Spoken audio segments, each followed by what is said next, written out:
The first sign was the sound of kids laughing and running up my front steps. I opened the door and saw them, my younger brother Zach, his wife Madison, their 3 kids, and our parents, Carla and Greg. I hadn't invited them, but they smiled like they belonged there.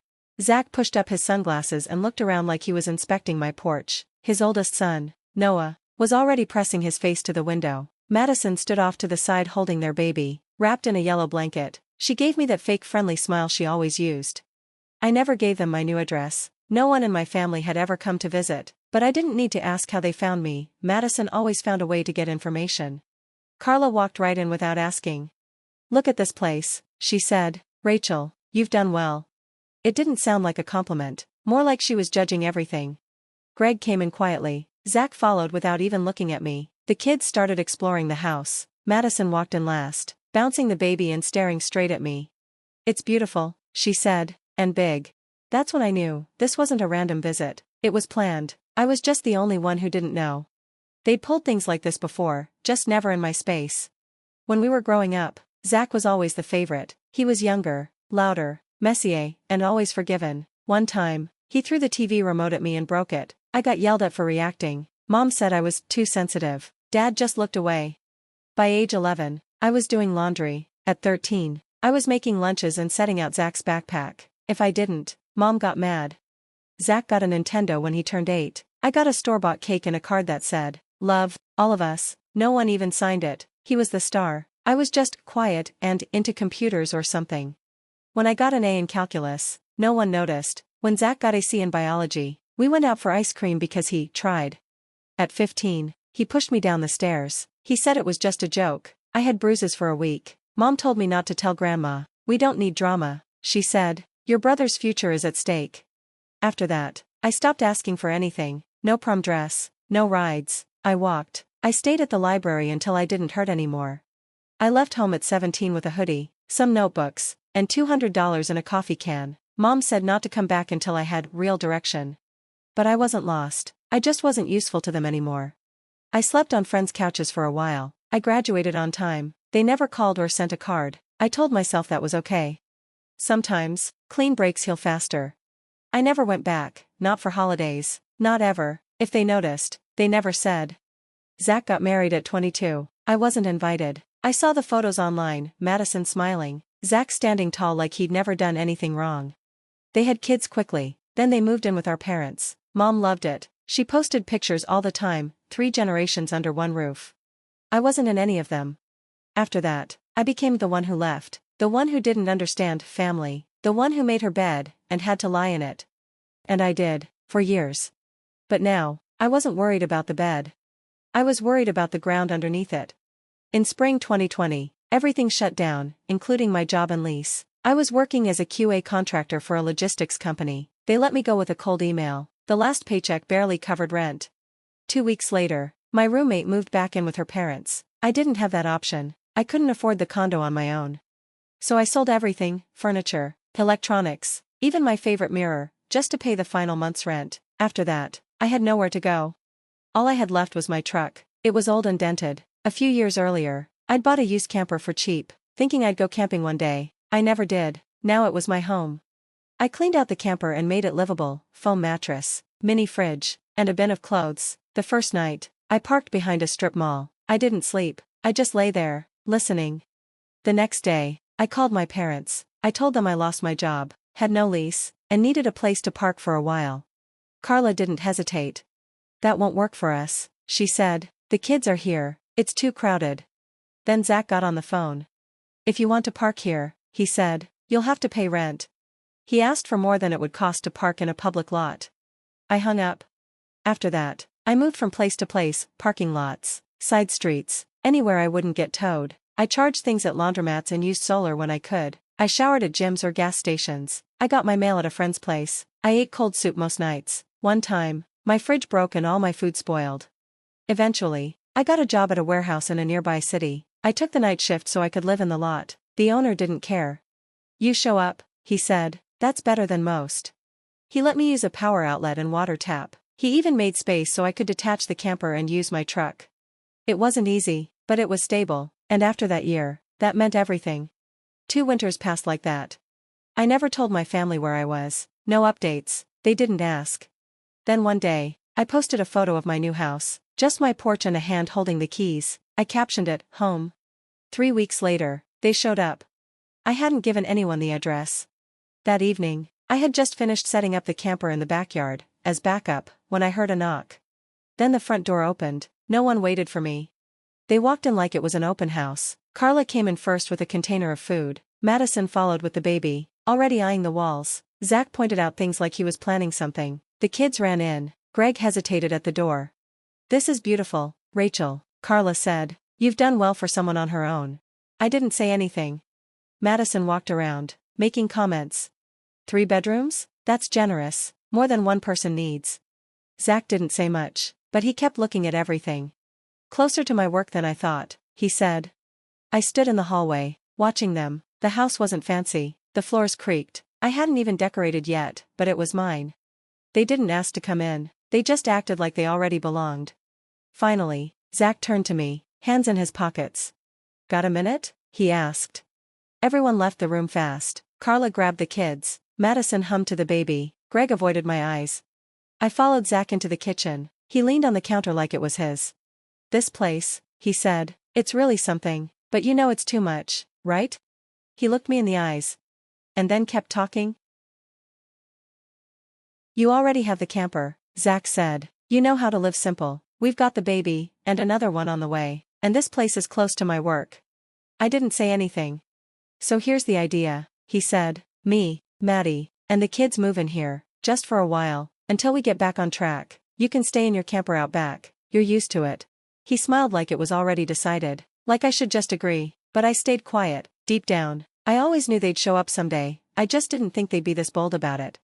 They left that night without much of a goodbye. I didn't hear anything for 3 days. Then Friday came. I got home a little after 6 with takeout in the car and my keys in my hand. The first thing I saw was a moving truck parked by the porch. Zach's van was there too. The front door was wide open. Boxes were stacked near the entrance. Toys were all over the floor. I could hear cartoons playing loudly inside. Zach walked out holding a lamp. He didn't look surprised, just nodded, like I was the one who was late. Madison followed with the baby in her arms. She smiled. "It's happening," she said like I'd agreed. "We're really thankful you're letting us stay." She walked inside before I could say a word. I didn't follow. I went back to my truck, locked the doors, and called the police. While the phone rang, I cracked the window to breathe. That's when Madison showed up again. She tapped on the glass with her fingernail. "You don't have to do this," she said. "Just let it happen. It's better for the kids." Then she added, in a low voice, "Your mom said it's okay, and you always listen to her, right?" The 911 operator answered. I gave my name, the address, and said people had moved into my house without my permission. When the police arrived, Madison acted sweet. Zach stayed inside pretending to be busy with a crib. I explained everything. I showed my ID and the house deed. I pointed to the broken lock. It had been drilled out. The old knob was on the porch, and the drill was still plugged in. The officers knocked. Zach opened the door holding a stack of papers. "We have a lease," he said. I took it and looked at it. My name was on it. My signature too, but it wasn't mine. I held it next to my ID and showed the officer the handwriting didn't match. Even my middle name was spelled wrong. I looked straight at Zach. "This is fraud." He opened his mouth, then closed it again. Behind him, Madison started talking quickly about the kids, their future, and family. The officer told them both to step outside. Then my parents showed up. Carla came first, standing tall like always. Greg followed with his hands in his pockets. Carla walked straight to the officers and said loudly, "My daughter agreed to this." I didn't look at her. I handed the fake lease to the officer and said clearly, so everyone could hear, "This isn't just a lie, it's a crime, and if anyone else walks into my house like they own it, I'll press charges." Madison was the first to react. She ripped the lease in half, then tore it into tiny pieces and threw them in the air like confetti. The wind blew them across the porch and the yard. One of the officers told her to pick them up. Zach said nothing. Carla didn't cry, she just stared at me with a tight jaw. "You're being cruel," she said. I looked her straight in the eye. "No, I'm being clear." The police told all of them to leave right away, and this time, they did. No yelling, no fight, but I knew they weren't done. People like that don't give up, they just wait for the next chance. On Christmas Eve, it rained. My aunt's pie smelled like cinnamon. I'd invited 10 people, some cousins I hadn't seen in years, my uncle and his wife, and a few friends from college who drove in. They brought folding chairs, home-cooked dishes, and old CDs. Uncle Don brought a Ray Charles Christmas album. He said, "No Christmas is right without this." We laughed more than I expected. No one asked about my parents. No one mentioned Zach. They'd all seen the post months ago, before I locked my profile, and none of them questioned it. At 8 p.m., the door opened. I hadn't invited them. I hadn't told them what time dinner was. But they came anyway. Carla walked in first with a tray of store-bought cookies. Like that made a difference. Greg followed quietly. Zach walked in with his hands up like he was being peaceful. Madison came in last. No baby, too much perfume, and that same fake pout. They all said, "Merry Christmas," like they belonged. The music stopped. Chairs creaked. My cousin Lauren stood up, arms crossed. Uncle Don looked at me, waiting. I didn't say a word. Then Don looked at Carla. "You weren't invited," he said. Carla smiled. "We came to make things right." Don didn't move. "No, you came so people would see you. That's not the same." The room went quiet. Madison started talking, about the kids, about needing space, about not meaning to cause trouble. Her voice got louder and faster until she couldn't keep up with her own words. Then she started crying. She dropped into a chair, covered her face, and cried loudly, so loud you'd think the baby could hear her from miles away. She kept saying it wasn't fair, that she had 4 kids and had to live in a crowded house, while I lived here alone. I stood still, arms at my sides. Madison looked up at me, face wet and shaking. "You don't even have a family, Rachel, and we do." Behind her, Zach looked down at the floor. Carla looked like she was about to defend her, but my aunt spoke first. "You had a family," she told Carla, sharp and clear. "You had 2 kids, and you made one disappear." Carla blinked. "You erased her," my aunt went on. "When she needed you, you laughed. Now that she doesn't need you, you show up with cookies." No one said anything. Zach shifted his weight, like he was about to talk, but Don stopped him. "You tried to steal her house," he said. "That's not a mistake, that's theft." Then, a soft voice came from the hallway. My grandmother, who hadn't said much all night, spoke gently. "I saw the lease, I saw the broken lock, and I saw the pictures from all those years you left her out." She looked at me. "You don't owe them forgiveness." I nodded once. That was all. No yelling, no slamming doors, just silence so heavy it filled the room. Carla stepped back first. She left the cookies on the counter. Madison wiped her face and followed. Zach didn't look up. Greg stayed behind a second longer, then opened the door. "Merry Christmas," he said, but it didn't sound like he meant it. No one answered. They didn't come back in after that. The door closed. The music started again, soft and slow, like the room needed time to feel warm again. Someone put Ray Charles back on. The lights flickered when the heater kicked on. No one talked about what had just happened. We passed dishes, folded napkins, and my friend Sarah poured wine like nothing had happened.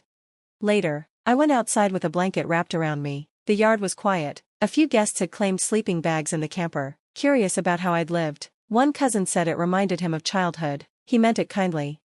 I stayed on the porch a while, letting the cold air touch my face. They came in smiling, like they hadn't tried to take my house. They left with cookies and pity, and not one of them said sorry. Maybe they never would. That was the thing about people like them, they didn't believe in consequences, just annoyances, and being told no was the worst thing they could imagine. Inside, someone laughed. I heard forks clink on plates. Kids giggled, sneaking more dessert, the kind of normal sounds I never heard at my parents' house, unless Zach was the one being celebrated. I didn't go back in right away. I just stood there on the porch, holding the blanket tight, and said softly to no one. I was there, they just didn't see me. Christmas morning was quiet. The house still smelled like cinnamon and coffee. Someone had already made a new pot. I stepped over blankets, empty wine glasses, and a half-eaten slice of pie, the kind of mess that means people feel safe. Outside, frost covered the truck. The camper sat near the fence, pale in the winter light. One cousin had slept there. She'd left the curtain half open. I could see a folded quilt on the bench, neatly done, respectful. I walked around to the side yard and ran my hand along the camper siding, the same place I used to cry, whispering to myself that I'd never beg again. And I didn't. I passed the spot where Zach parked the moving truck. The grass was still dead where the tires had been. A single zip tie lay in the dirt, left from one of the boxes he never even got to unpack. Nothing was stolen, nothing was broken, just a plan that didn't work. Before going back in, I paused at the porch. The front light was still on. I hadn't turned it off. They said I didn't have a family. But last night, 10 people stayed in my home. They shared food, washed dishes, told stories. No one cried in the hallway. No one yelled. No one asked me to leave. I stood by the door, reached up, and flipped off the porch light. No need to leave it on for anyone anymore.